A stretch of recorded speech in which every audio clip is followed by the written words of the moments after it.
विवेक कुमार जी, विवेक कुमार मिश्र, गुवाहाटी, आसाम। आप पूछ रहे हैं कि हमारी शंका का समाधान करें, हमारे ऊपर कृपा करें। कृपा की कोई बात नहीं है बंधु, आपका प्रश्न है, हम उत्तर देने के लिए ही बैठे हुए हैं। आप जैसे आस्तिक लोगों के द्वारा जो भिक्षा दी जाती है वही स्वीकार करते हैं, इसलिए आपके द्वारा पूछे गए प्रश्न का उत्तर देना हमारा कर्तव्य है, इसलिए कोई कृपा की बात नहीं है। आपने पूछा है कि गुवाहाटी के एक सामाजिक संस्था द्वारा प्रतियोगिता किया जा रहा है जिसका विषय है मृत्यु भोज, कुरीति या रीति। तो ये कोई संस्था जो आप बता रहे हैं, जो भी संस्था होगी गुवाहाटी में, वो इस तरह की प्रतियोगिता माने वाद विवाद कर रही है। दो पक्ष आते हैं तो वो संस्था इस बारे में चर्चा करना चाहती है। तो हम समझते हैं कि संस्था के द्वारा ऐसी चर्चा किया जाना कुछ गलत नहीं है, क्योंकि दोनों मत हमको पता होने चाहिए और चर्चा विचारणा होती रहनी चाहिए। जब समाज में कुछ लोग कह रहे हैं कि मृत्यु भोज अच्छी चीज़ है और उसी समय समाज में कुछ लोग कह रहे हैं कि मृत्यु भोज अच्छी चीज़ नहीं है, तो स्वाभाविक है कि इस पर चर्चा होगी।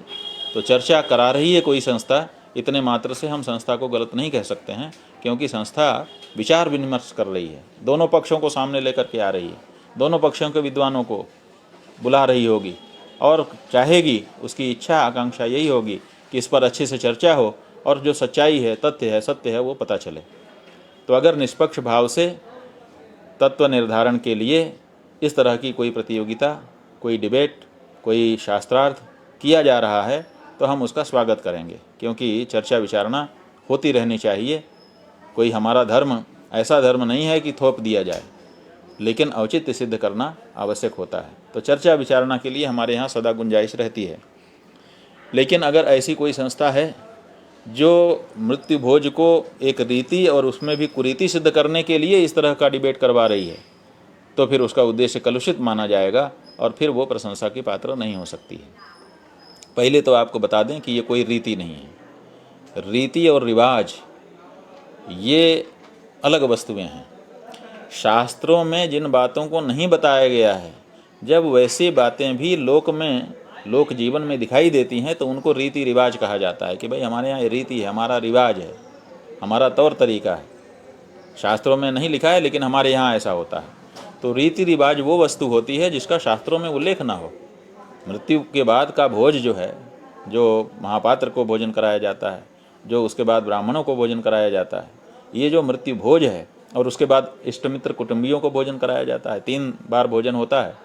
एक पहले महापात्र भोजन करता है 11वें दिन, उसके बाद 12वें दिन या 13वें दिन पंडित लोग भोजन करते हैं। सामान्य रूप से 12वें दिन के लिए शास्त्र में आज्ञा की गई है कि 12वें दिन पंडित भोजन करेंगे, और उसके बाद 13वें दिन इष्ट मित्रों का भी भोजन लोग कराते हैं।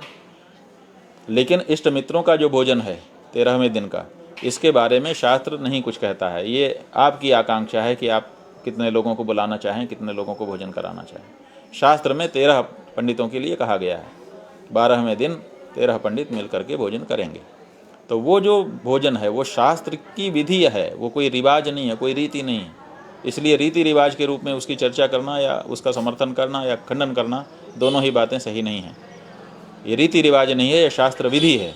और हमारे यहाँ ये कहा गया है कि यह शास्त्र विधि मुत्सृज्य वर्तते कामकारतः न स सिद्धि ममाप्नोति न सुखम न पराम गतिम। जो शास्त्र विधि को दरकिनार करके मनमाना करता है, कामकार अपने मन की इच्छा के अनुसार वर्तन करता है, न तो उसको सिद्धि होती है, न सुख होता है और न परम गति मिलती है। इसका मतलब है कि शास्त्र विधि से हमारा जीवन नियंत्रित है। हम सनातनी शास्त्र के अनुसार अपने जीवन को आगे बढ़ाते हैं। तो शास्त्र में ये विधि है कि मृत्यु के उपरांत ये किया जाए, उसी में ये भोजन भी आया हुआ है, इसलिए ये शास्त्र विधि का अंग है। जो इष्ट मित्रों के भोजन का है कि बहुत सारे लोगों को आमंत्रित करो, ये लोकाचार है, ये रीति है।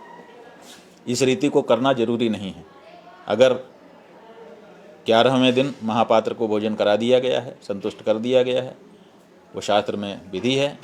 अगर 12वें दिन 13 पंडितों को बुला करके उनकी पूजा करके उनको भोजन करा दिया गया है, तो शास्त्र का काम पूरा हो गया। 13वें दिन के लिए शास्त्र कोई काम नहीं बता रहा है। 13वें दिन का काम रीति है, रिवाज है कि हम इष्ट मित्र को भी सबको बुला करके खिलाएंगे, इसी बहाने सब लोग हमारे दरवाजे पर आएंगे, फिर से हमारा अभ्युदय होगा। क्योंकि हमारे यहाँ से एक कम हो गया है, तो जब हमारे यहाँ से कोई कम हो गया है तो जितने ज़्यादा लोग आएंगे तो उतना ही फिर हमारे घर में बढ़ोतरी हो जाएगी। तो ये लोक भावना है कि हमारे घर में क्षति हुई है, कमी हुई है, एक व्यक्ति कम हो गया है, उसकी कमी कैसे पूरी होगी? तो समाज के सारे लोग आकर के हमारे यहाँ भीड़ लगा दो, हमारे यहाँ इतने लोग इकट्ठा हो जाओ कि हमारी जो कमी हमारे मन में साल रही थी, हमको दुख दे रही थी कि अब हम कम हो गए, वो सब लोग इकट्ठा जब हो जाते हैं तो फिर कमी समाप्त हो जाती है। उसी दिन से लोगों को फिर से व्यवहार में जुट जाना पड़ता है, लोगों की आवभगत शुरू हो जाती है, और इस तरह से हृदय की जो कमी है अपने एक प्रियजन के चले जाने की, वो पूरी हो जाती है। तो इसके लिए ये किया जाता है। शास्त्र इसके लिए कोई आज्ञा नहीं देता है कि ऐसा करो या ना करो, ये कृताकृत है।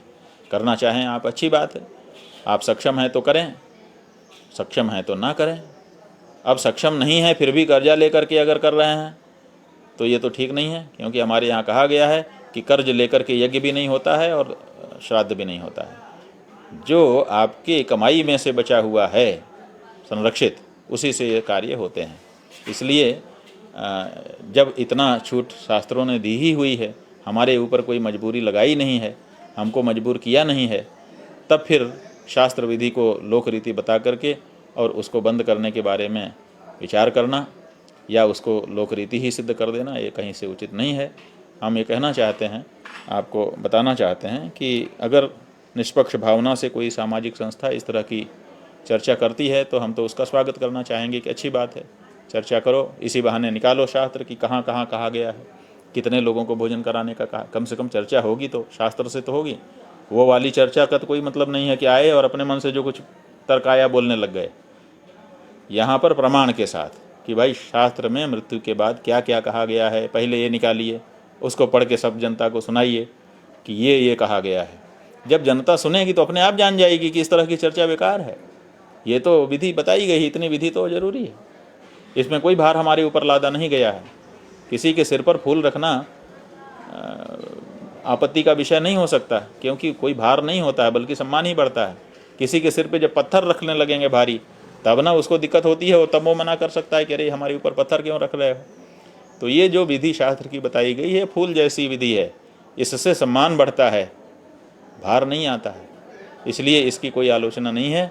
आलोचना उसकी है कि दिखावे के लिए बहुत बड़ा आयोजन करते हैं, तो कभी कभी वो दिखावा सामाजिक रूप से मजबूरी बन जाता है। लोग पूछने लगते हैं कि अरे तुमने भोजन नहीं कराया।